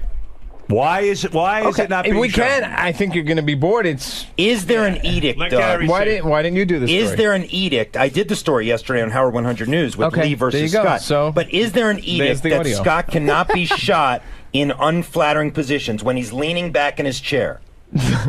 No. Well, I don't think I want to be shown that way, and if I knew a camera was on me, I probably would straighten up. Of course, I'm not an idiot. And that's the point here. The point, what Gary is saying is, cameras can shoot Gary ad nauseum, but you are putting rules on what cameras can show. Well, if that's true, then tell Gary to turn that camera on 24/7. I want to see what he's doing in his office. It's on all the time during the show. No, it's not. He hits a button and it goes on for 10 seconds. That's after you fucked me last year. But also, every day I'm here. All right. Lieberman, you got this one wrong, pal. I did not get this one wrong. I totally stand by this. All right, as long as it's straightened out now. Yeah, sort of. Everybody's a superstar right here. Ronnie doesn't want to be asked questions. Yeah, they're all going no access. No access. No access. We won't have a show anymore. Never said it. Lieberman, good job. Thank you. Bullshit. Good job. Bullshit. No comment. Scott. Well, I got King of All Blacks wants to comment. Thank you, Red Gypsy. King of All Blacks, yes. Yeah, Ronnie and a couple of other people up there, they want to be you, right? But without the criticism, right? They just want to chill and be a superstar, but they want to be you, like, because it seems like you don't get any criticism from people, right? So they want to be like you, and, right? And what's going to happen eventually is that they're going to grow a hatred to you, right? King's on track with this. Yeah, you know I'm always on track. Not always, but this time you are. Yeah, I was like, boy, he's making sense. Yeah, I mean, look at this guy. All of a sudden, he's making sense. How's my phone sound? The phone is that great. It's not great. I don't know why, but thank you, King. All right, Mark, you have the last word on this, and then I really do have to take a break. And then we'll do a nude workout and a lot of other things, Robin. If you get undressed during the commercial. Yeah, okay. Yeah, smart. Everybody else, too. Yeah. No, just you. What is it, Mark? I love you, Howard. I got to say, Ronnie seems to be a bit insecure. I think he realizes he might be in over his head, and he's pedaling desperately to try to keep his head above water. That might be why he's so offensive every time he thinks someone's attacking him. Yeah, he goes on the offense. You're right. I mean, guy says to me, "Did you get a new car?" He's like, "I didn't get a new car. Fuck you, you asshole." Yeah, I mean, but the cursing. You brag about that, wouldn't you? I mean, shouldn't that give him bragging rights? Sure. Why not? Listen, Ronnie says Howard has his things. He likes new electronics. If Lieber says you got a new phone, yeah, I got a new phone. Hey, Howard? And he talks about it. I can almost understand why DePace would be kind of ticked off. He just doesn't, he doesn't want unflattering pictures of himself taken. I don't think that's right that he makes that edict, but that's his edict. Yeah, he certainly takes unflattering pictures of us. I don't understand the Ronnie thing even for a second. Yeah, no. I mean, Ronnie wants to be a judge on the intern beauty pageant. Ronnie wants to come in here and help out with Kelsey and the bathing suits. But the other part of that is also allowing yourself to be exposed in other ways. Absolutely. I don't get it. Well, the best is I bought a car that everyone will look at, and I don't want them looking at me. Yeah, he doesn't want attention. So either he's crazy or he's retarded. He's got to calm down a little, and you know what it is. He's getting very big with his Ronnie Block party. I think he needs some psychotherapy. That's the problem. You're getting a little. You got the Ronnie Block party. Right, Fred. What? I'm crazy. I told you that. I'm just really trying to understand this, Ronnie. I don't understand like the venom towards Lieberman. I mean, Lieberman's just doing Fuck his Lieberman. job. Why? He's a shyster reporter. I don't like him. He's a what? Shyster. A shyster. A shyster's I don't like lawyer. him. You know what a shyster is? Yeah, I know what a shyster. What is a shyster? Never mind. All right, that's right. I don't know. Whatever. Listen. But you're funny too. Calm down. No, I don't. What am I doing? I'm not doing anything. That's right. You do nothing. I'm not doing. So be happy. You got a great job. Yeah, here we go. Well, I just agreed with you. Here we go. I agreed with you. Nothing. You said I don't do anything. I go. I agree. All right. You're right. I do nothing. Wait, I agree with you. I do nothing. You're right. Why do you have me? If I do nothing, you're right. If I agree with you, I'm part of the wallpaper. No, you're right. I'm fucking crazy. I told you that. Didn't you have Lieberman to your house for a barbecue? Didn't you have Lieberman to your house for a barbecue? Yeah, because I like his girlfriend. I can't stand him. Oh. What, John? No. Didn't he have you to a barbecue? And his nice son. He has a nice son. Yeah. But he's a douchebag. I'm sorry. You like his girlfriend and his son. Okay, let me tell you something. Jim McClure just sent me an interesting email, and this should put this to rest. Look at you. You told everybody at the barbecue. Look how angry you are. You told everybody at the barbecue that you had, which I attended. Right. Thank you very much. Yeah. Mm-hmm. That about the pace car.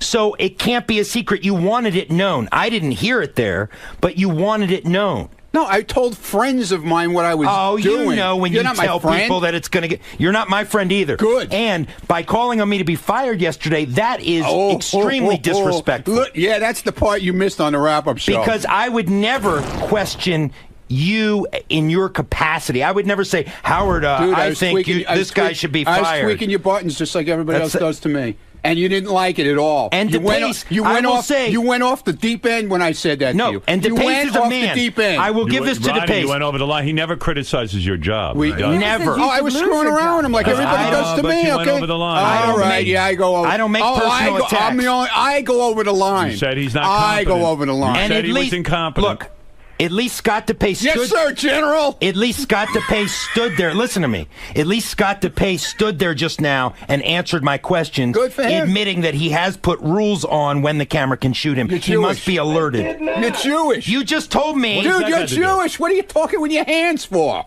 Jewish people don't talk with their hands. Scott, you just told me... Italians that do, you, like me. Scott, What the hell's wrong with you? Scott, you just told me that you Look at him. Look at alerted everybody that you have to be told when you are being shot. Where's your black dick, man? Let me see it. Yes, that's true. Thank you. Howard, did you hear yes, that? I listen, you don't have to justify this to me.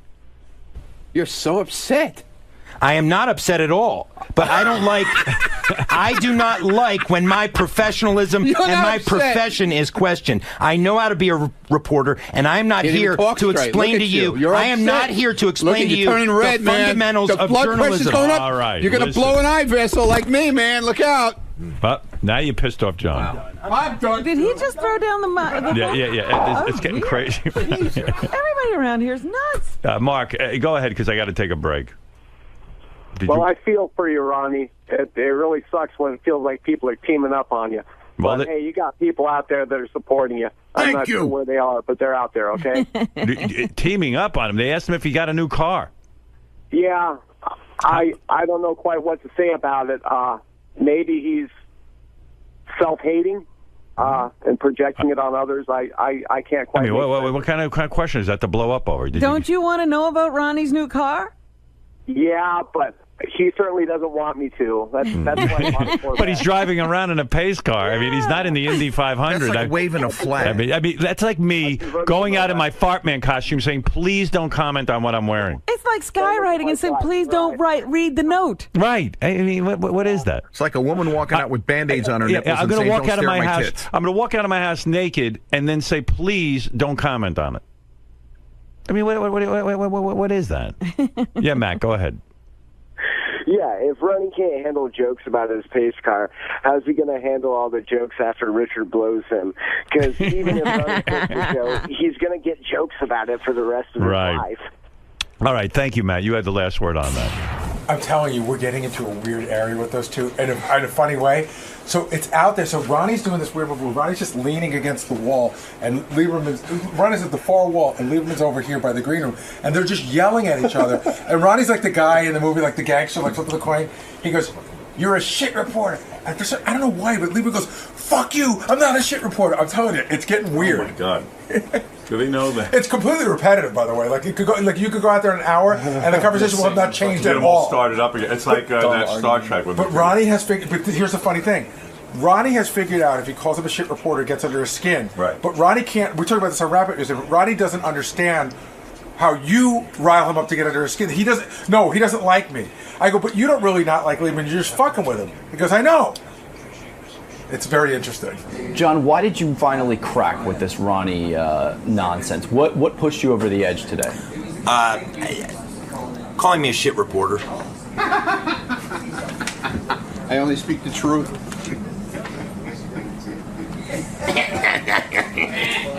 But you're typically able to separate the two. You're typically... I am, but you know what, Greg? I am able to separate the two, but I don't like to be called a shit reporter in front of millions of listeners and viewers of Howard TV. I mean, nobody likes their professionalism questioned, and that was the point. I've never once questioned Ronnie's professionalism. I've never once said Ronnie's a bad security guard, or Ronnie isn't good at his job, or Ronnie isn't good in this way. I was simply reporting a story, which, Greg, I want to point out, turned out to be true. The story I reported was true. He has a pace car. That is the bottom line here. And Ronnie trying to tell me how to be a reporter is completely and utterly ridiculous. And then suggesting that I should be fired goes too far. It just goes too far. What do you think this speaks to? I mean, why would Ronnie take these roads? Why would he go down these avenues? Because... Fuck. Because when you have no defense and you're backed into a corner, you scratch and claw your way out. And that's sticky fuck. I'm always watching you. Exactly. But this Ronnie thing is not going to end, because the reality is, when you break it down, he knows how to push my buttons and I know how to push his. This may go on forever. Just remember, I'm here behind you, man. I'm always around. Watch those cupcakes. He's putting on a few pounds with the cupcakes. He's worried about me watching cupcakes. You should be watching the TV screen, man.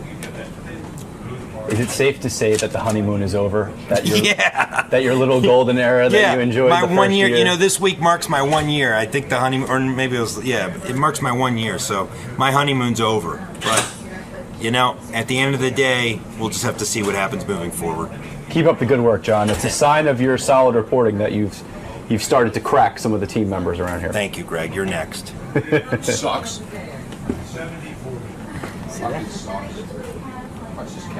Ronnie. Yeah.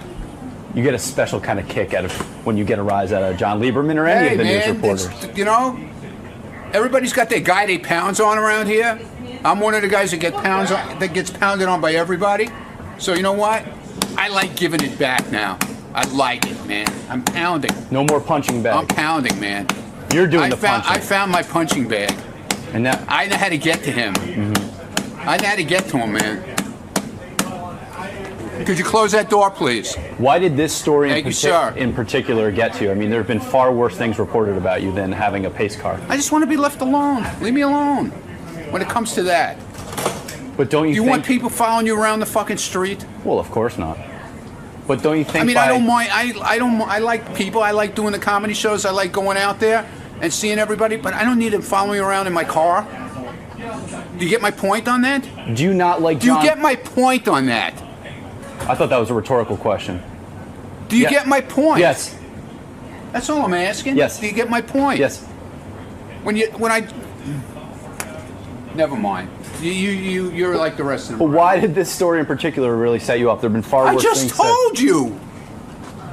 What don't you understand about that? I guess I didn't get your point. What don't you understand about that? Yeah, I guess I didn't get it. I guess not. Have a lovely day, please.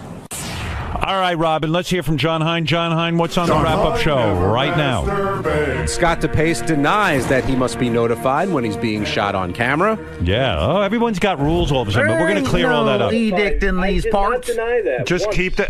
I am the boss around here. Keep a camera on him. That's it. No more rules with it. Everyone has special rules. Tim all of a sudden goes, don't tweet this, don't put this on. This one, Doug Goodstein has the rules. Everyone's got rules around here. This is how we make a living. If you don't like it, you should work somewhere else. So can we put a camera on you when you don't realize it's there? There's a camera on me all the time. No, but when you don't... When I'm doing the show. During the show hours, there's a camera on me all the time.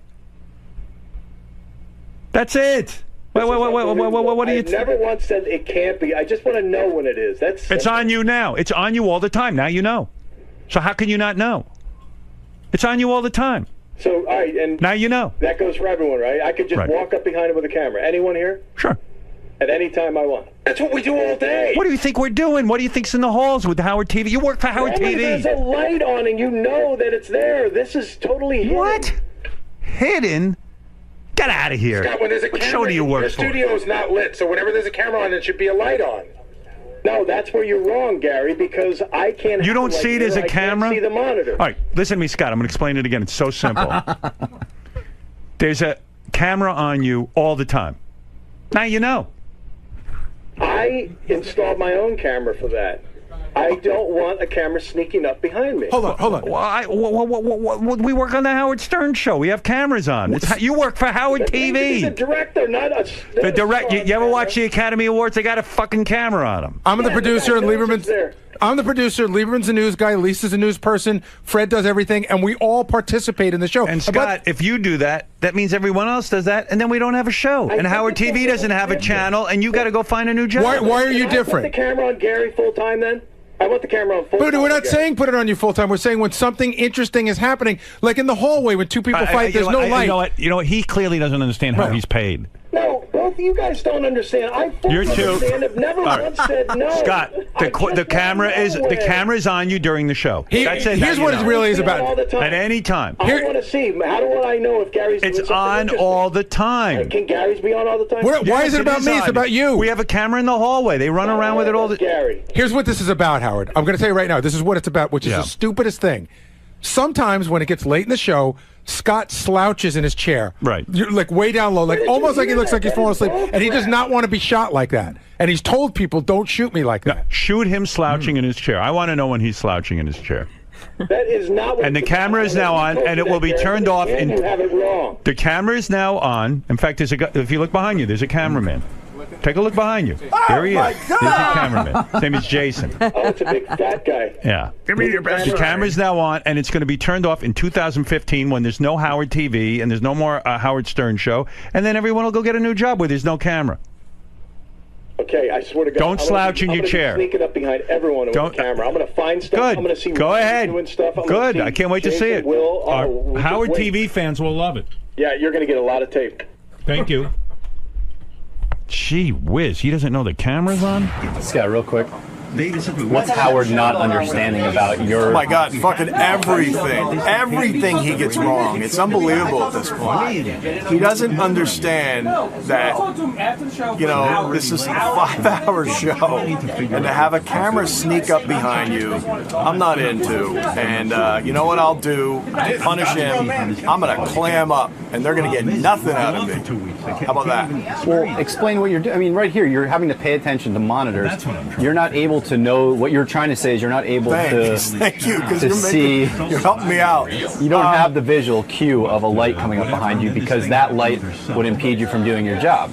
Right. Just like if my light or Rob's light impeded one of them from doing their job, they require us to turn it off. Yeah. Like if I did this to you, you couldn't shoot me. It could potentially ruin my lens. So, yeah, it's a sneaky thing. It's basically having a hidden camera on me all the time.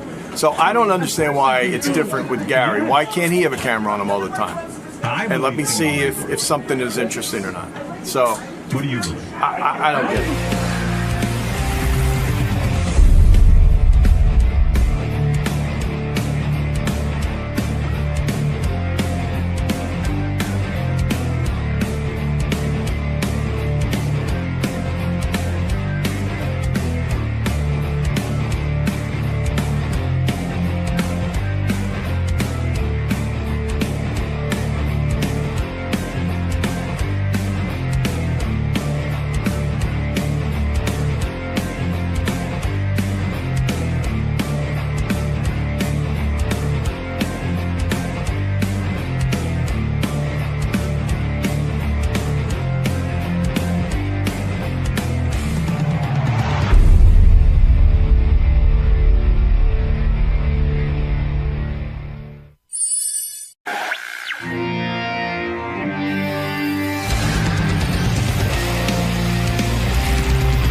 Did Roseanne lay down any rules? Was there anything to not speak about?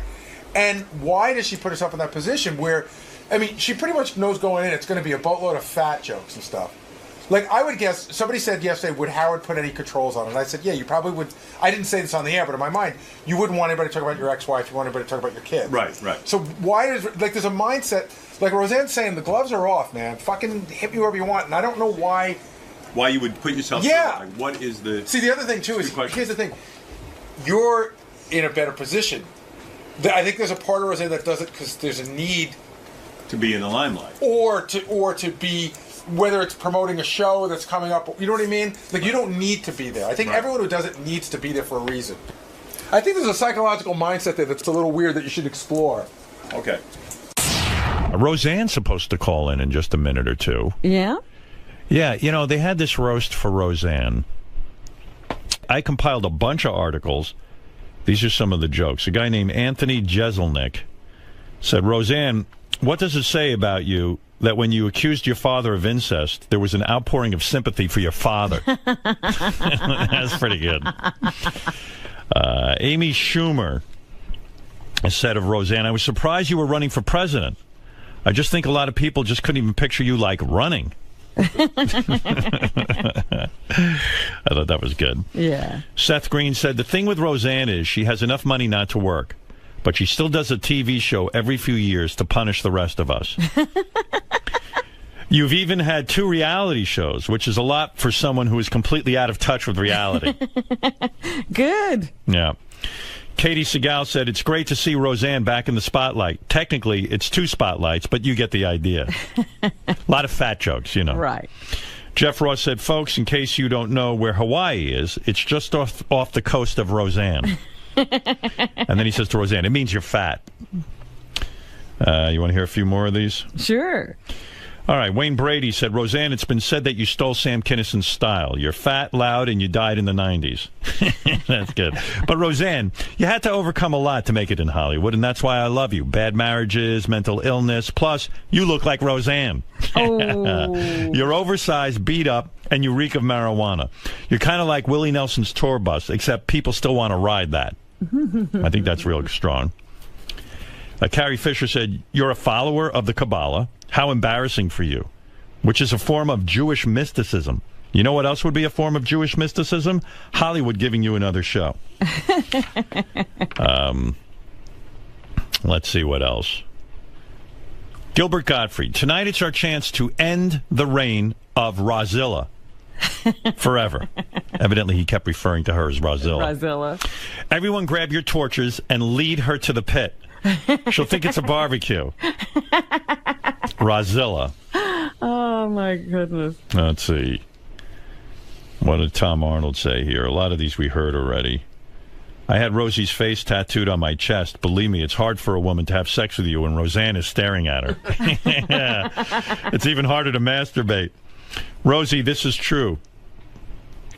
Had I loved Tom Arnold tattooed... Oh, I said... Rose, I don't know, this is weirdly written, but he had I love Tom Arnold tattooed... She had Tom Arnold... I don't know what this is. Rosie had I love Tom Arnold tattooed on her hip, which made me the 4th largest property owner in California. Oh. I knew there was a good joke in there somewhere. Rosie, there's no reason to be jealous of my wife, Ashley. She's tall and thin and wasn't even born when we were married. Plus, I've learned from your biggest mistake. I made her sign a prenup. I thought that was pretty good. To Roseanne's boyfriend, I want to say to you, man, no matter what, you've got to stick with this woman. She may not be the perfect wife, but trust me, she's the worst ex-wife on the planet. Literally.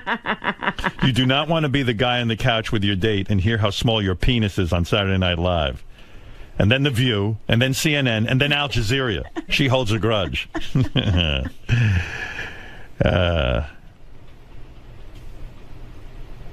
Recently, Roseanne got in trouble for wishing cancer on a Chick-fil-A customer. But you guys can all relax. If she had the power to wish cancer on anyone, I would have been dead in 94. All right. Not so good? Well, Anyway. maybe it was his delivery. Maybe he had a better delivery than I did. Oh, wait, Roseanne's on the phone. Oh, good. Hey, Roseanne. Roseanne? Yeah, hi, Howard. You okay, baby? Oh, God, it's early. I know. I'm so sorry. Where You're up are this you? early. Still out in LA. It's like 5:30. Hey, can you swear on this show? Yes. Oh, fucking great. Yeah, you can say whatever you want here. There's complete freedom of speech. Roseanne, why would anyone, especially a woman in your position, why would you put yourself through a roast? Seriously, from a psychological point of view, I mean, it's endless fat jokes. Like, I was even thinking about it for myself. Like, if someone said to me they want to roast me, I don't think I'd want to put myself through it. Why? It's fun. Is it, though? I mean... Well, it is. I mean, I'd say that over the whole... It was... Christ, it took about 3 hours to film it, you know. Right. But, you know, when it was up and running, there's some damn good jokes, man. You know, it's good to laugh at yourself. It's, you know, it's kind of a test to see how sound you are mentally and spiritually and everything else, like a warrior thing. And I knew I could do it. And, you know, But could I knew you I really... could- But, Roseanne, did you lay down rules? Like, I think if I had to be roasted... Mm-hmm. I think I would lay down some rules. I would say, look, I don't want you Of course talking you about my would. kids. I don't want you talking Right. about I wouldn't even want them talking about my ex-wife. I wouldn't want, you know what I'm saying? I do, and I did. Yeah, I asked them, you know, not to make jokes about certain things about me, and I asked them to make sure that they didn't, you know, do the, you know, the stuff the kind of jokes they like to tell about any woman. I told them to class it up, bring it up to first grade, guys. All right, when you say you laid down rules, what did you specifically say to lay off? Well, don't talk about women's body parts and their smell and all that friggin' ridiculous kind of snake-like joke that a lot of guys think is funny, you know, and it's not, because there were a lot of women up there. So I just asked them to class it up, and, you know, they did. They did a great job. Because then it's too easy. You like when Yeah, like sometimes. no easy. Yeah, well, don't talk about no shit jokes. You know, when I did Roseanne, that was my rule. You're not getting one shit joke in there. Or like your pussy smells, or this kind of thing, like where they just take a woman's private parts and just rip them apart, so to speak. Yeah, because there's other things you can make fun of a person for besides their asshole. Right, and when a guy said, when someone gets up there and says, "Oh, you know, Roseanne was molested as a child," which is something that caused you a lot of pain, Roseanne was molested as a child, and I feel so bad for her father, you know, that kind of thing. That didn't sting a little bit. actually, Actually, I told him don't do if you're going to do any jokes like that, don't have it be like like Sandusky would laugh. Right. Like where a guy would think, oh yeah, it's okay to molest someone. Yeah, but the one that they did, I guess they're going to take it out. They've been real nice to me, and of course I wouldn't have done it if they hadn't listened. But right. There were two jokes like that, and. One of them I thought was really funny. I didn't think I would, but they say they're going to take him out. And now I find myself saying, leave that one, which you never know what you're going to do, Which one was that? Was that the Seth Green? They say they're going to take out the Seth Green comment where Jeff Ross compared him to the shooter in Colorado. I think they shouldn't take that out. I don't think it was disparaging to the victims of that thing. It was more disparaging to Seth Green and his movie career. Well, I guess they've had a few calls, and they're. But yeah, the whole reason you have a comedy channel and a comedy roast and that level of comics is to push the envelope and to try to go over the line. I mean, that proves we have a country of free speech. If you're going to go over the line, where is the line? You don't know till you go over it, and I kind of think it's important to keep that. But I was going to tell you the joke that I did think was funny, that I was mad about getting molested because I didn't get the candy. Right, I right. Jeff thought did that was pretty funny. Yeah, that was brilliant, really. Yeah, it's going the right way with it. I mean, of course, Howard and Robin, we can tell jokes about anything. It's just how we say them, Well, you're absolutely right. I was saying, especially with this show, I've been in trouble many times because I don't even get the luxury of preparing my comments. Sometimes I'm talking off the cuff. Making people laugh is the hardest thing in the world. You know what? But you're right, Howard, and it's like one of the most noble, too, especially in these tough times, and that's why I wanted to do it, because I'm like, man, people need to laugh. I need to laugh, of course, I just love jokes, and I love being around comedians, and I just love that level of thought and on-your-feet stuff, Howard, that we do. It's awesome. Roseanne, was there anybody there who tanked, in your opinion, who bombed, like didn't come off well making fun of you? You know what? Nobody tanked. Everybody was real funny. There was, I thought, of all the funny things that, I thought that the Wayne Brady, his joke was the one that most went over the line. And, the Sam Kinison, you're fat, you're loud, and you died in the 90s, that thing, you had to overcome a lot to make it in Hollywood. That's why I love you. Bad marriages, mental illness, plus you look like Roseanne. No, not that one. I thought those were kind of funny. Right. There was just one that was like, ugh. What do you say? I can't remember because I have no memory because I smoke too much pot. But, it was whatever where there was a cringe moment. But, I just put my hands over my eyes on the cringe moments, and I only did that 3 times. And one was, of course, on the Colorado shooting one because, right. Yeah, that's a tough one. Although I think it should be there, and people, they did get mad and like groan and stuff like that. But you got to respect a brave comic that'll go out there. Look what happened to Gilbert.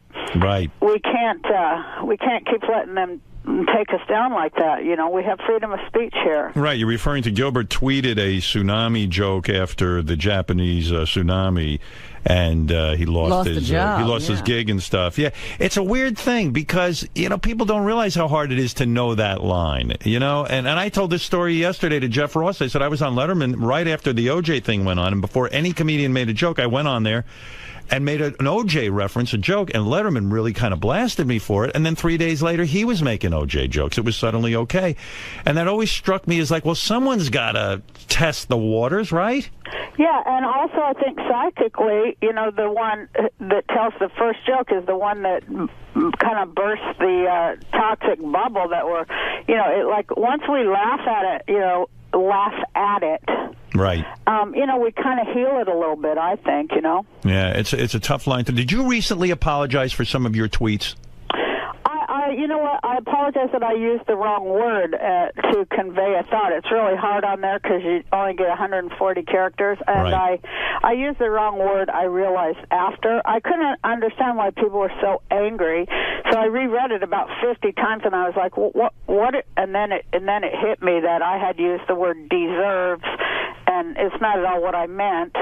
You're talking about Chick-fil-A, right? Yeah, I said anyone who eats hormone-infused, antibiotic-filled, factory farm chicken, deserves the cancer they're going to get. And, that was after like 50 or 100 million tweets going, "You're un-American." I just got too pissed and I spit out deserves, where I shouldn't have used the word deserves. What I was trying to say is, hey, if you eat shit, you're going to get sick. Right, and to me, now I will probably end up following you on Twitter because that sounds like you're saying something interesting, but as soon as you say something interesting along those lines, you get crap, and then it kind of beats the crap out of you to the point that you don't Twitter, and then you don't say anything interesting, right?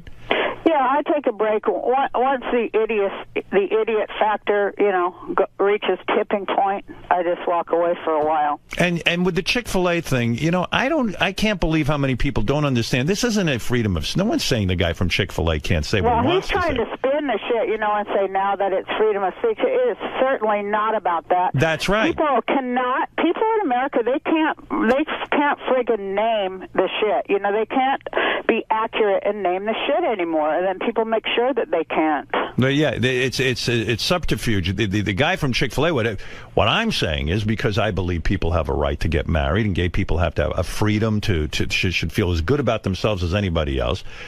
They're saying, hey, listen, why should we support Chick-fil-A if they're going to be like this? Right. I mean, the dopey guy should just keep his mouth shut and serve the stupid chicken. I mean, any good businessman knows that. Don't give your political views.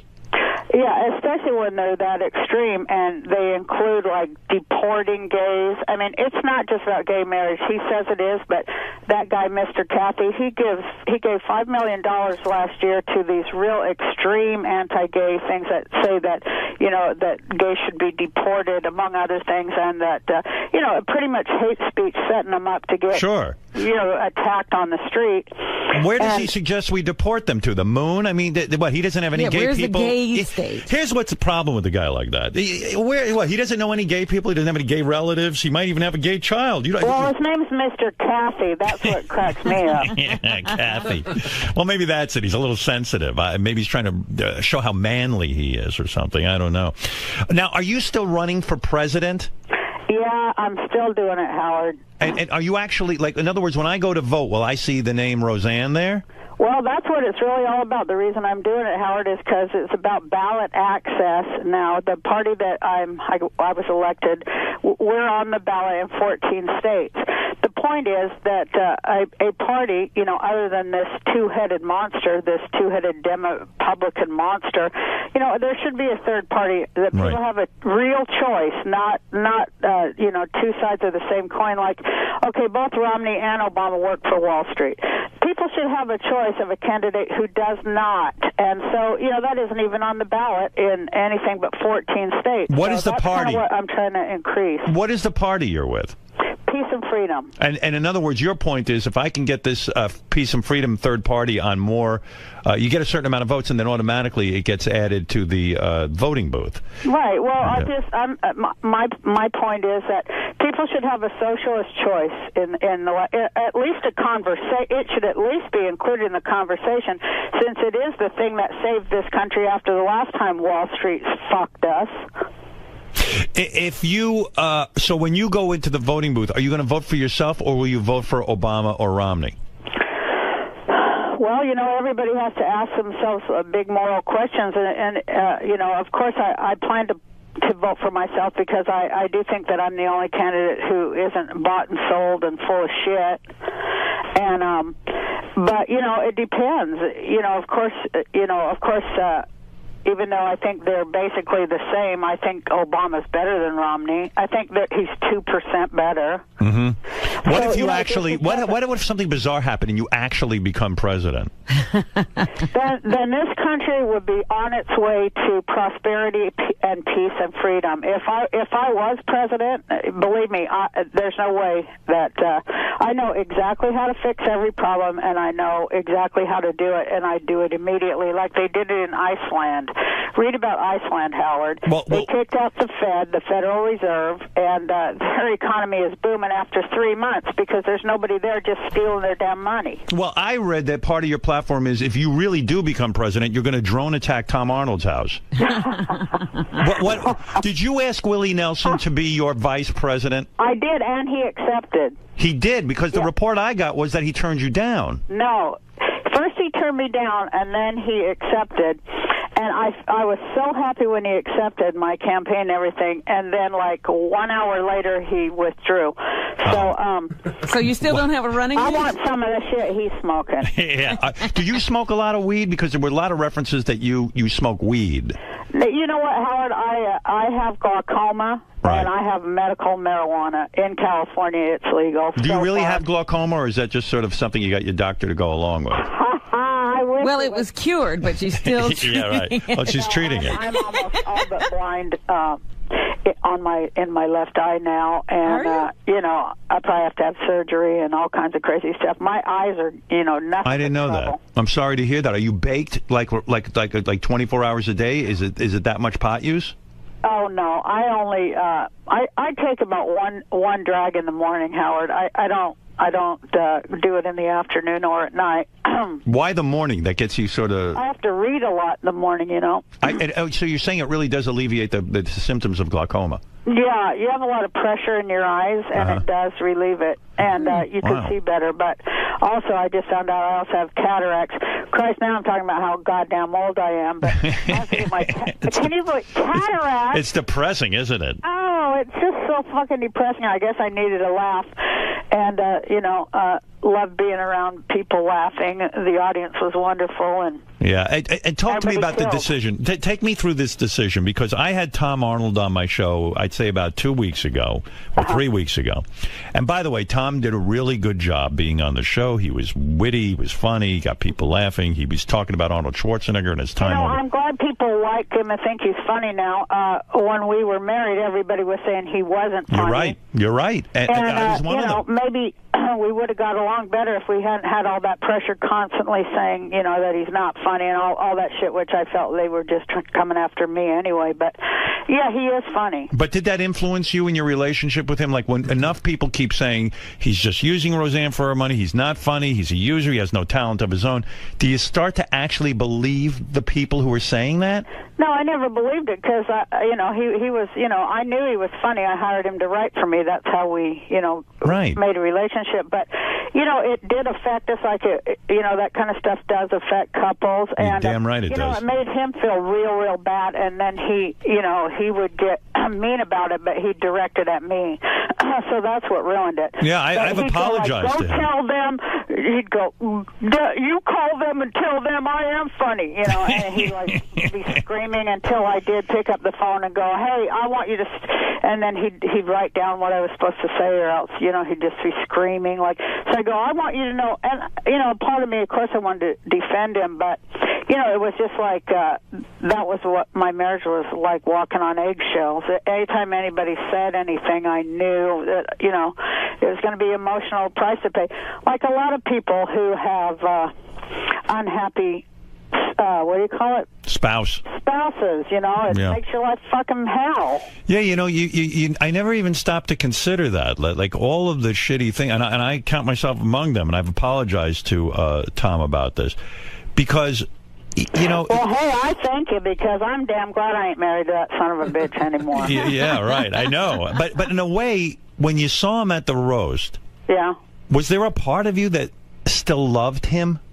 I thought his head was fucking huge. I couldn't believe how big his head got. Well, it seems like he's done some plastic surgery, right? I have no idea. We haven't even talked in 19 years. I'll tell you, when he was coming on...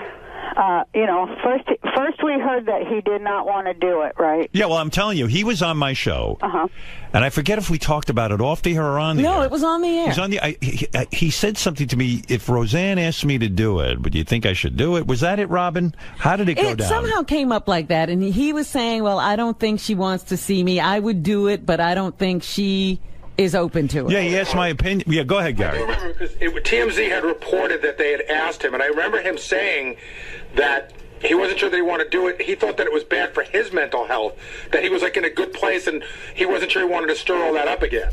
Yeah, that's what it was. I think he was really nervous and sort of scared to sort of see it, and I don't blame him. You know, but then he started calling. Then he gave a call over to Comedy Central, and he told them, you know, he would be happy. He would be very happy to do it if asked. Yeah, well, I kind of said to him, I said, Tom, it will be the greatest showbiz moment to see you and Roseanne. I said, if you can get through it, and if you can, you know, go there with a good spirit, it will be phenomenal. Well, you know, at first he said he would, like Willie Nelson. Then the next day he said he wouldn't. Then the next day his publicist said they wouldn't let him.